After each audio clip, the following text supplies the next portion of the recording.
Hello guys, कहानी की शुरुआत में हम लोग योन्सी का सीन देखते हैं जो कि पॉली डांस कर रही है। उसका पॉली डांस काफी ज्यादा बेहतर होता है, बट अचानक से उसके ऊपर कांच एक झूमर गिर जाता है, जिसके बाद उसमें के जितने भी ग्लास होते हैं वे सभी ग्लास योन्सी की आंखों में चले जाते हैं। तभी सीन कट होती है और हम लोग देखते हैं कि योन्सी अभी अभी सो के उठी है और इस घटना को 3 साल हो गए हैं, लेकिन फिर भी ये घटना रोज रोज उसके सपनों में आती है। अब सुबह हो चुकी है, इसलिए योन्सी बाथरूम की ओर जाने लगती है, लेकिन वहाँ पे रखे एक टेबल के कारण वो गिर जाती है। इसके बाद वो कस के चिल्लाती है। तभी वहाँ पे सभी स्टाफ लोग चले जाते हैं, जिसके बाद योन्सी उन सभी को सजा देती है कि तुम सभी को इसी टेबल से बार बार गिरना है। जिसके बाद वे सभी एक एक करके बार बार उस टेबल से टकरा के गिरने का नाटक करते हैं। तभी वहाँ पे मिस्टर डोंग जुन चले आते हैं, साथ में मिस चोई चली आती है। जिसके बाद वो योन्सी से पूछते हैं, तब योन्सी कहती है कि ये लोग जानते हैं कि मैं अंधी हूँ, फिर भी इन लोगों ने यहाँ पे ये टेबल रहने दिया, ये लोग पैसे किस चीज के लेते हैं। तभी मिस चोई मिस्टर डोंगजुन के हाथ में एक कार्ड देखती है और वो पूछते हैं कि ये कैसा कार्ड है। जिसके बाद मिस्टर डोंगजू झूठ बोल देते हैं कि ये पानी का बिल है, लेकिन योन्सी को शक हो जाता है, इसलिए वो उनके हाथ में से कार्ड छीन लेती है और वो उस कार्ड पे जो अक्षर लिखा होता है उसके ऊपर उंगली रख के वो पढ़ने लगती है। अब उंगली रख के पढ़ने के बाद उसको पता चलता है कि ये कार्ड उसकी चाची ने भेजा है, वो भी कंपनी के 20th एनिवर्सरी पर। अब मिस्टर डोंगजुन उसे समझाने की बहुत कोशिश करते हैं, लेकिन योन्सी नहीं सुनती है और वो उससे बहुत गुस्सा आता है, इसलिए वो अपने डॉग को लेकर पार्क में दौड़ने के लिए चली जाती है। वहीं दूसरी तरफ हम एंजल का सीन देखते हैं, जो कि एक बहुत बड़ी बिल्डिंग के ऊपर बैठा हुआ है और वो सोचता है कि भगवान ने इस दुनिया को काफी खूबसूरत बनाया है। और इतना कहने के बाद वो वहां से कूद जाता है, जिसके बाद अचानक से वो नीचे गिरने लगता है और उसके पंख निकल आते हैं, जिसके बाद वो उड़ने लगता है। उसके बाद सीन कट होती है। तभी हम लोग देखते हैं कि एंजल पार्क में बैठा हुआ है और तभी वहीं पे थोड़ी दूर पर योन्सी अपने डॉग के साथ दौड़ती आ रही है। तभी अचानक से एक लड़के से टकराने के कारण वो लड़का नीचे गिर जाता है, लेकिन इधर योन्सी बच जाती है। तब योन्सी उस लड़के से माफी मांगती है। तब वो लड़का दिखता है कि ये लड़की अंधी है। जिसके बाद वो लड़का कहता है कि तुम अंधी हो तो तुम्हें यहाँ पे घूमना नहीं चाहिए, तुम्हें घर पे जाके आराम करना चाहिए, ये पार्क तुम जैसी लड़कियों के लिए नहीं है। जिसमें योन्सी गुस्सा चलाता है और वो उस लड़की को कहने लगती है कि तुम्हें सिर्फ अपना काम पे ध्यान देना चाहिए। अब यह सुनने के बाद उन दोनों लड़कों को गुस्सा चलाता है, जिसके बाद वो योन्सी की तरफ आगे बढ़ने लगते हैं और उसके साथ छेड़खानी करने लगते हैं। तभी योन्सी अपना डंडा निकालती है और वो उन दोनों लड़कों के ऊपर हमला करना शुरू कर देती है। जिसके बाद उन दोनों लड़कों को काफी बुरी तरह से वो पीटती है और वो कहती है कि मैं मार्शल आर्ट जानती हूँ और साथ ही मैं तुम्हारी आवाज से तुम्हारे बारे में पता कर सकती हूँ और तुम पे हमला भी कर सकती हूँ। तभी एंजल यह देख के बहुत खुश होता है और वो कहता है कि ये लड़की तो कमाल है। अब उन दोनों लड़कों के भाग जाने के बाद योन्सी एक पुल के ऊपर चली जाती है। तभी उसके पीछे पीछे एंजल भी चला जाता है। अब योन्सी वहाँ पे जाके रोने लगती है कि उन दोनों लड़कों ने उसे अंधा कहा और उसे घर पे रहने के लिए कहा। तभी हम लोग एक फ्लैशबैक दिखाया जाता है, जो कि 3 साल पुरानी होती है और योन्सी उसी पुल के आयरन पर खड़ी होकर डांसिंग कर रही है और सभी लोग उसे वहाँ पे देखे काफी हैरान होते हैं, क्योंकि वो गिर भी सकती थी। तभी अचानक से योन्सी डांसिंग करते करते वहाँ पे गिर जाती है और वो पानी के अंदर चली जाती है। तभी फ्लैशबैक खत्म हो जाती है और योन्सी रो रही है। जिसके बाद एंजल उसे इस तरह से देखने के बाद उसके करीब आता है और उसे छूने की कोशिश करता है, बट एंजल उसे नहीं छू पाता है, इसलिए एंजल वहां से चला जाता है। तभी सीन कट होती है और हम लोग देखते हैं योन्सी पार्क में बैठी हुई है। जिसके बाद एंजल वहां पे आता है, वो भी उसके बगल में बैठ जाता है। तभी योन्सी का एहसास होता है कि उसके बगल में कोई बैठा हुआ है, इसलिए वो उसे पूछती है कि तुम कौन हो। अब एंजल यह देख के हैरान हो जाता है कि योन्सी उसे किस प्रकार से देख सकती है। तभी योन्सी बकबक करना शुरू करती है, उसे कहती है कि तुम यहाँ पे बिना मेरी परमिशन के नहीं बैठ सकते। अब यह सुनकर एंजल उसे कहता है कि यहाँ पे जो कुछ भी है वो तुम्हारा नहीं है, ये सब भगवान का है और यहाँ पे जो चाहे वो लोग बैठ सकते हैं। तभी योन्सी कहती है कि अगर इस दुनिया में तुम्हारे भगवान है तो जाकर तुम भगवान के पास ही बैठो, मुझे भगवान से बहुत गुस्सा आता है, और वो भगवान को गाली देना शुरू कर देती है।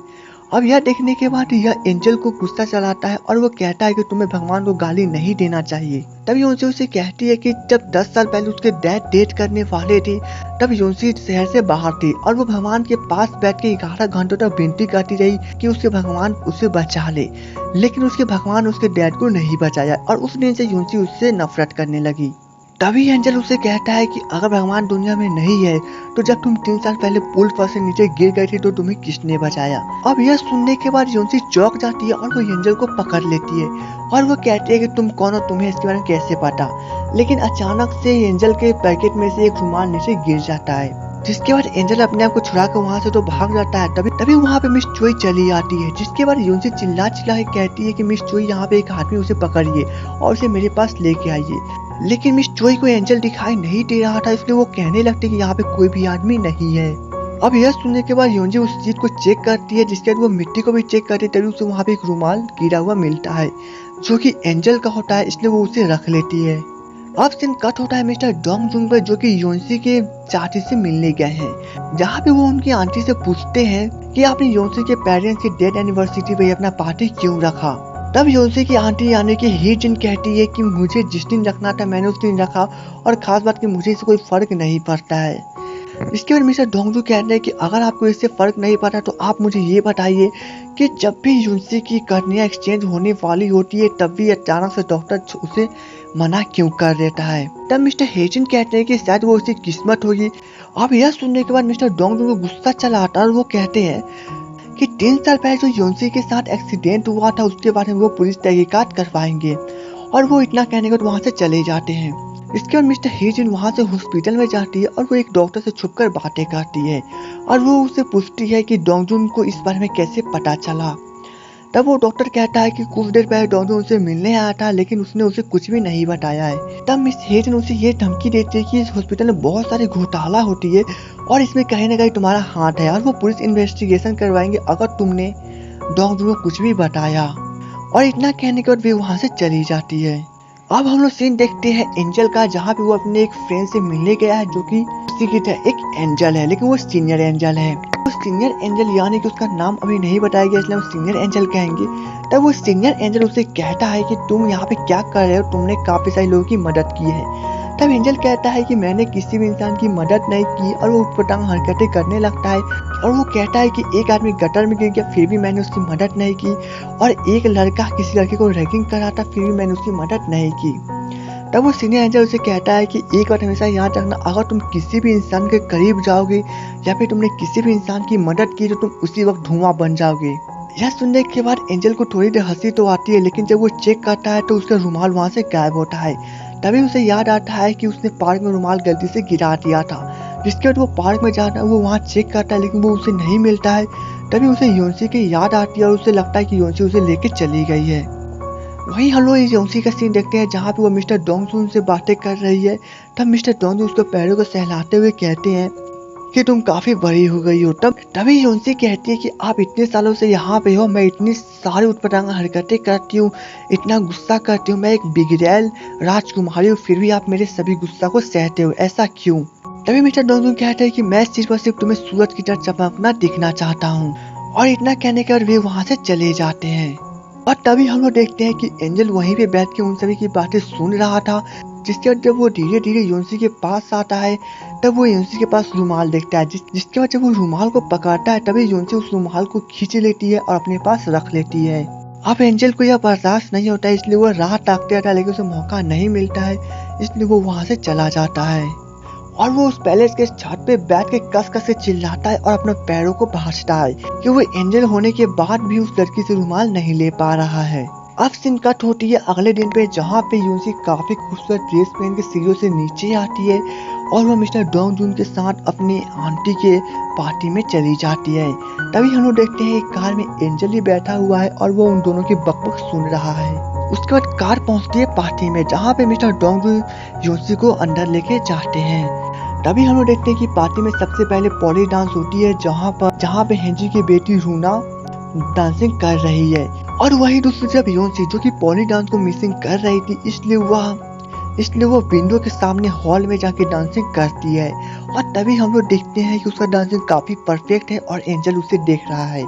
और एंजल यह देखने के बाद बहुत खुश होता है, इसलिए वो उसके लिए तालियां ही बजाता है। अब सीन कट होती है पार्टी में, जहाँ पे डांस खत्म होने के बाद मिस्टर डोंगजुन योनसी को पार्टी में लेके जाते हैं और योनसी डायरेक्ट स्टेज पे चली जाती है।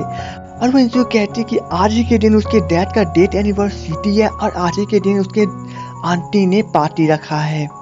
अब यह सुनने के बाद वहाँ के सभी लोग चौंक जाते हैं कि उसकी आंटी ऐसा कैसे कर सकती है। तभी उनसे उन सभी को कहती है कि मेरी चाची मेरी मॉम और डैड से काफी नफरत करती थी और वो उनको देखना ही पसंद नहीं करती थी और वे उन्हें नफरत करती थी, इसलिए शायद उन्होंने आज ही के दिन पार्टी रखा है। और उसके बाद यूनसी वहाँ से चली जाती है। जिसके बाद यूनसी की आंटी उसके पीछे जाती है और वो उससे कहती है कि तुमने ऐसा क्यों किया। तब यूनसी उसे जवाब देती है कि जब 3 साल पहले उसके आंखों का एक्सीडेंट हो गया था तब वे रोटी उनके पास आई थी, लेकिन वो मन ही मन में मुस्कुरा रही थी और यूनसी उसे महसूस कर सकती थी। अब यह सुनने के बाद मिस हेजिन चौंक जाती है। तब यूनसी कार में बैठ के वहाँ से चली जाती है और तभी हम लोग देखते हैं कि एंजल वहीं पे बैठा हुआ है और वो मुस्कुरा रहा है। सीन कट होती है जहाँ पे हम लोग देखते हैं यूनसी घर की ओर जा रही है। तब मिस्टर डोंग से कहते हैं कि वो पुलिस इन्वेस्टिगेशन करवाएंगे और वो यूनसी को सब कुछ दिलाएंगे जो उसके ऊपर हक है। तब यूनसी को गुस्सा चला आता है और वो उन्हें चुप होने के लिए कहती है कि उसे कुछ भी नहीं चाहिए। उसके बाद मिस्टर डोंग जून चुप हो जाते हैं। तभी उन्हें पता चलता है कि उनके कार का ब्रेक फेल हो गया है। अब अचानक से कार का ब्रेक फेल हो जाने के कारण कार काफी स्पीड में चलती जाती है और मिस्टर डॉन उस कार को संभाल रहे हैं, लेकिन वो अचानक से एक पुल पे जाते हैं और तभी कार का एक्सीडेंट हो जाता है, जिसके बाद वो कार थोड़ी सी ही बची हुई है पुल से नीचे गिरने से। तभी वहाँ पे एंजल आता है और वो कहता है कि आज फिर से मुझे किसी को यहाँ से लेके जाना होगा।